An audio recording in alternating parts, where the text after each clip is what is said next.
सिद्धारूढ स्वामी तिरुपतीला आले. व्यंकटेश्वराचं दर्शन घेतलं. सिद्धार्थ सिद्धी झाल्यानंतर भक्तांनी दान केलेलं पाहिलं तर डोळे दिपवणारं असं दृश्य होतं. तिथून शिवकांचीला येऊन परशिवा पाहून विष्णुकांचीला जाऊन वरदराजाला भेटून पुढे चालले. त्यांचं लक्षण, रीती, नीती पाहिलेल्या एका ब्राह्मणाला त्यांना उपचार करून आदरातिथ्य करावं अशी प्रबळ इच्छा झाली. ब्रह्मज्ञानीची पूजा केली तर महान फळ प्राप्त होते या विश्वासाने, स्वामी तुम्हाला पाहिलं तर ब्रह्मज्ञानीसारखे दिसता. आमच्या मालकिनीला येऊन दर्शन दिलं तर आम्ही पुनीत होऊ. त्या ब्राह्मणाने सिद्धारूढांना घरी घेऊन जाऊन पादपूजा करून प्रसाद देऊन तृप्त केलं. तो ब्राह्मण एक साधक होता. शंकराचार्यांची कृती त्याच्यात दिसली, परंतु गुरुबोधाचा राजमार्ग त्यांना माहीत होत नव्हता. शास्त्राच्या दंडकारण्यात जाऊन स्वतः लक्ष न जाता आता त्याला दिशा मिळाल्यासारखं झालं. तो एक अनुभवीच्या आगमनासाठी वाट पाहत होता. म्हणून त्याच्या संस्कारयुक्त मनाला सिद्धारूढ एक ब्रह्मज्ञानी असं माहीत झालं. ब्राह्मण आहोत असा अभिमान सोडून ब्रह्मज्ञानाकडे त्याचे लक्ष होतं. त्यासाठी ब्रह्मज्ञानीला घेऊन येऊन पूजेने तृप्त करून स्वतः तृप्त झाला.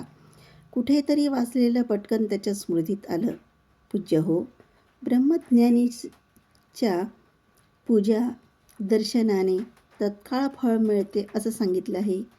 ते खरं आहे का? सिद्धारूढाच्या अंतःचक्षुला त्याच्या साधनेच्या पात्रतेची खोली माहीत झाली. खरंच तुझी गोष्ट 100% खरी आहे. पूजा, व्रत, उपासना याचे फळ कालक्रमाने मिळते, तर ब्रह्मज्ञानाची पूजा, दर्शन, त्यांचा आशीर्वाद मात्र तत्काळ फळ देतो. असं आहे तर मी हो. तू कोण? हेच तुमच्या समोर थांबलेला हा देह शंभूशास्त्री असं माझं नाव आहे. नामरूप सोड. पंचमहाभूतांनी झालेला हा देह त्या भूताचा विचार करून देऊन टाक. तेव्हा तू एकटाच राहणार. तेव्हा तू कोण? मन, बुद्धी, चित्त, अहंकार, मी कोण आहे? असं आहे तर गाढ झोपेत हे सर्व लय होते, तरीही मी सुखात झोपलो होतो असं म्हणतो. ते ज्ञान कोणाला? हो तेच स्वामी. काही कळल्यासारखं होतं पण कळत नाही. कळलं होतं असं म्हणतो तर कळूनच सांगितलं ना. दृश्य प्रक्रियेने असं जाणू शकतो. बाह्य दृश्य पाहणारे डोळे द्रष्टा. डोळ्याचे गुण दोष जाणताना डोळे दृश्य आणि मन द्रष्टा. मनाने संकल्प विकल्प विचाराने जाणून निश्चय केल्यावर मन दृश्य, बुद्धी द्रष्टा. माझी बुद्धी चांगली आहे, मंद आहे असं सांगताना बुद्धी दृश्य, अहंकार द्रष्टा. हा अहंकार सगळीकडे मी मी म्हणत नाकसमोर करून येतो, परंतु गाढ निद्रेत नाही. म्हणून अभाव रूपाने ज्ञान होतं.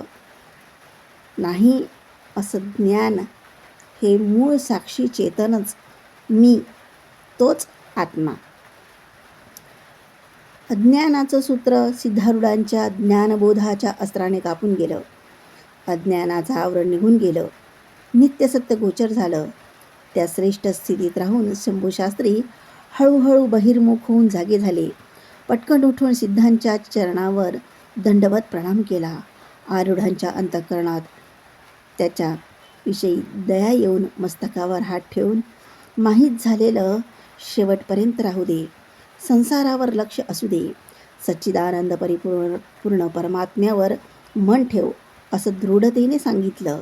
ज्ञानीच्या दर्शनाचं फळ, दृष्ट फळ तत्क्षण प्राप्त होणार हे अनुभवाला आल्यानंतर शंभूशास्त्री आनंदाने मुखविस्मित झाला. धन्य झालो.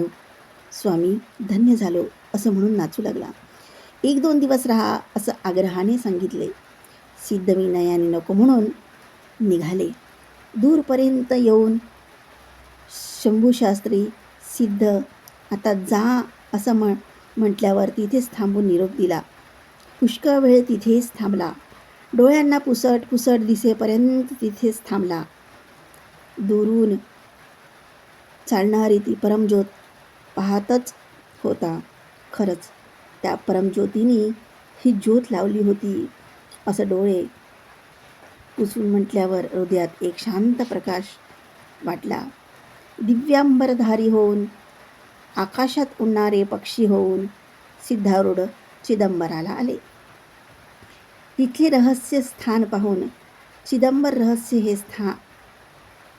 स्थान आहे, परंतु त्याचं आश्चर्य न वाटता पुढे चालू लागले. कुंभकोणात कुंभकेश्वराचे, तंजावरात तंजेश्वराचे दर्शन करून श्रीरंगपट्टणाच्या रस्त्याने गेले. मार्गात मध्येच एका बाजूला लिंबाच्या झाडाच्या सावलीत एका शेतकऱ्याने शिजोरीचे गाठ सोडले. दुरून कृश शरीरी असणारे भराभर पावले टाकत हवेसारखे सिद्ध येताना पाहून चकित झाला. शिजोरी सोडून पुन्हा पाहतच राहिला तर ती व्यक्ती तिथेच येऊन प्रत्यक्ष समोर उभी राहिली. काय बाबा, रोगी असल्यासारखा दिसतोस, पण चालणं मात्र हवेसारखं आहे बघ तुझं. दष्टपुष्ट असलास तर कसा चालला असतास बाबा, असं जाणाऱ्या सिद्धाला विचारलं. अरे, अन्नाने रुपयात 4 आणे शक्ती येते, तर नित्य ब्रह्माकार वृत्तीत मन सदोदित राहिलं तर 1 रुपया एवढी शक्ती येते.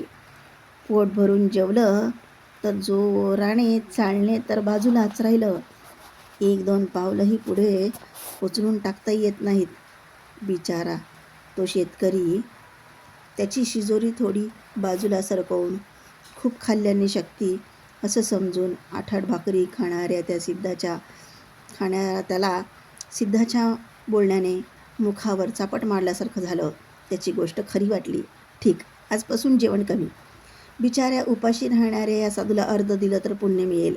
या महात्म्याचं वाक्य या क्षणापासून पालन केल्यासारखंही होईल. ये बाबा, तुझी गोष्ट बरोबर, ये तूही जेवण कर, असं म्हणत सिद्धाला शिजोरीतील भाकरी दिली. थोडं खाऊन सिद्धाचं पोट भरलं. शेतकऱ्याच्या मनात सिद्धाच्या उपदेशाचं बीज पेरलं गेलं होतं. त्या क्षणीच महत्कार्य संपलं होतं. श्रीरंगाच्या पवित्र चरणांच्या दर्शन अपेक्षेने कावेरीला पाहून ऋषी हृदय असलं तरी कविभाव जागृत झाला. संध्याकाळचं शांत वातावरण आकाशात पसरलं होतं. कुंकुमार्चन केल्यासारखं सूर्यदेवाचं श्रीमुख कमळासारखं दिसत होतं. सौभाग्यवती स्त्रियांनी कुंकू लागल्यासारखं दिसत होतं. ते ढग, ती जमीन आणि कावेरी सगळीकडे लाल लाल रंगाने कुंकुमार्चन केल्यासारखं दृश्य दिसत होतं. कावेरी संध्यास्तोत्र निर्भयतेने तन्मय होऊन पठण केल्यासारखं खळखळ आवाज करत दगडावरून वाहत होती. संध्याकाळच्या त्या वेळेला संभ्रमाने वाळूची राशी ओलांडलेल्या सिद्धारूढांचे मन सृष्टीच्या सहज पूजेत प्रकाशित झालं. श्रीरंगाचे दर्शन घेऊन त्या रात्री तिथेच विश्रांती घेऊन नंतर जंबुकेश्वराला येऊन मुधराईच्या रस्त्याने चालले. आता मीनाक्षीच्या देवळाचं शिखर दुरून दिसलं. मातृहृदयाची दिव्य शक्ती त्या ब्रह्मांडासारखी होऊन पसरली. ते बाळाला आलिंगन दिल्यासारखा भास होऊन शरीर पुलकित झालं. मातेच्या आलिंगनाचा तो गोडवा घेत घेत सिद्ध लवकर लवकर पुढे जाऊ लागले. कुणाची कुठलीही पर्वा न करता आणि गजासारखं येताना सिद्धाला पाहून देवळाच्या महाद्वारात एका ब्राह्मणाने अडवलं. चांडाळाला मातेच्या देवळात प्रवेश नाही, हे तुला माहीत नाही? दूर हो, तिकडे जा. अधिकाराचा अनेक वर्षापासूनचा अट्टहास या वेशात ती विशाल भावना प्रतीक होऊन विराट स्वरूपिणी होऊन माता देवीच्या सान्निध्यात तिला मुलांमध्ये भेद असतो का? स्वच्छ शिस्तीचा माणूस असला तरी, शेमणा घाणेरडा अशुद्ध माणूस असला तरी